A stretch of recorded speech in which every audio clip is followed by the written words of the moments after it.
हर छोटी बड़ी खबर पहली नजर SN Bharat citizen live news. वो जुडिशियल कस्टडी में भेज सकते थे आखिरी यात्रा और तदफीन के लिए, लेकिन छोड़िए, उनसे तो रहम की उम्मीद नहीं है।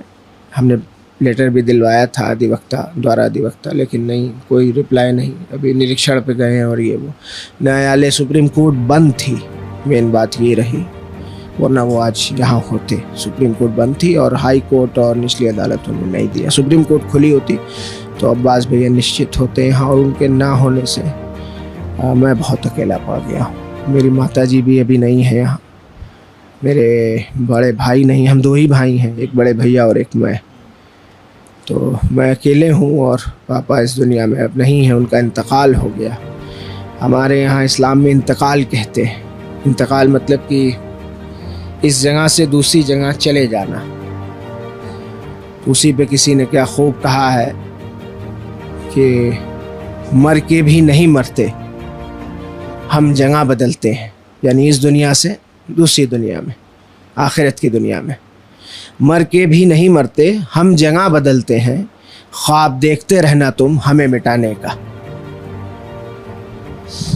उमर, पिताजी से आपका जुड़ाव जो रहा वो थोड़ा अलग किस्म का रहा। जो मेरे ख्याल से आपसे पहली मुलाकात मेरी 2021 में हुई थी छत पर, जब मैं अफजाल अंसारी का एक लंबा इंटरव्यू करने आया हुआ था, और उस समय आपने बताया था कि आप लंदन में रहते थे और यहाँ के पॉलिटिक्स से आपको घर से ही कहा गया कि आप इस पॉलिटिक्स में नहीं उतरेंगे जी। और अब आप यूपी में हैं, यहाँ घर पे हैं, और आप पर भी आबाद मुकदमे दर्ज हैं। सब झूठे। यही तो दुख की बात है कि मीडिया मुकदमे बता देती है, ये नहीं बताती है कि एक मुकदमा तब का है जब मैं पैदा नहीं हुआ हूँ। क्राइम मैंने किया है, मैं पैदा नहीं हुआ हूँ। दूसरा मुकदमा तब का है जब मैं 4 साल का हूँ, हाफ नेकर पहन के गया हूँ और एसडीएम साहब को बहुत कस के धमकाया है और उन्होंने ज़मीन मेरे नाम लिख दी है, सरकारी ज़मीन।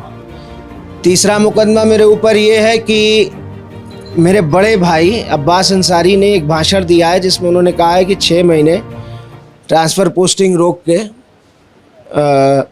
जांच कराई जाएगी, जिसमें भाषण अब्बास भैया ने दिया है और भाषण में एफआईआर हुई है धारा 153A में। अभी मेरे अधिवक्ता बैठे थे, चले गए ना, मैं आपको डिटेल बतवा देता हूँ। 153A मीन्स दैट 2 पार्टीज़ और 2 कम्युनिटीज़, आपके भाषण की वजह से 2 कम्युनिटी की फाइट हो, आपस में दंगा हो, फसाद हो, there is nothing reported like that, FIR हो गई।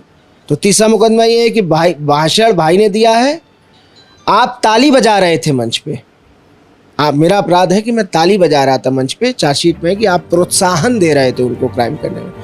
चौथा मुकदमा ये है कि मेरे गाड़ी जा रही है मेरी भैया के चुनाव में, 3 गाड़ियां, और वो इतनी स्पीड में है कि जिससे कोई भी सड़क दुर्घटना हो सकती थी, जिस पे कोर्ट ने बड़ा अच्छा सवाल किया कि वो वीडियो रिकॉर्डिंग है पुलिस के पास जो रफ्तार से गाड़ी जा रही थी। तो पुलिस ने कहा कि नहीं साहब, इतनी तेज़ गाड़ी जा रही थी कि हम रिकॉर्ड कर ही नहीं सकते थे। 5वां मुकदमा मेरे ऊपर ये है कि अब्बास अंसारी जो मेरे बड़े भाई हैं वो ऐतिहासिक वोटों से भाजपा को हराकर निकले हैं जब, तो उन्होंने एक यात्रा निकाली है जिसकी परमिशन नहीं ली गई थी, अवेलेबल है। 6वां मुकदमा मेरे ऊपर है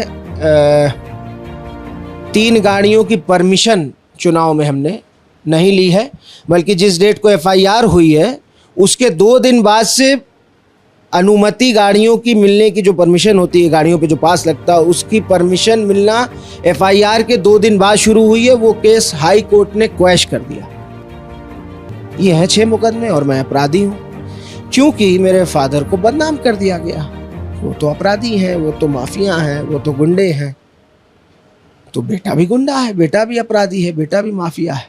और अभी आपने कहा ना कि आप पे भी मुकदमे तो हैं, मैं तो कह रहा हूँ हैं, मैं कहाँ डिनाई कर रहा हूँ, लेकिन मुकदमे क्या हैं? मेरी वालिदा पे, मेरी माँ पे जो पर्दा नशीन है, चेहरा नहीं देखा है किसी ने, मेरी माँ पे मुकदमा है 500 रुपए के बोर्ड चोरी का मुकदमा। कितने रुपए के? 500 रुपए के बोर्ड चोरी का मुकदमा। Will you believe it?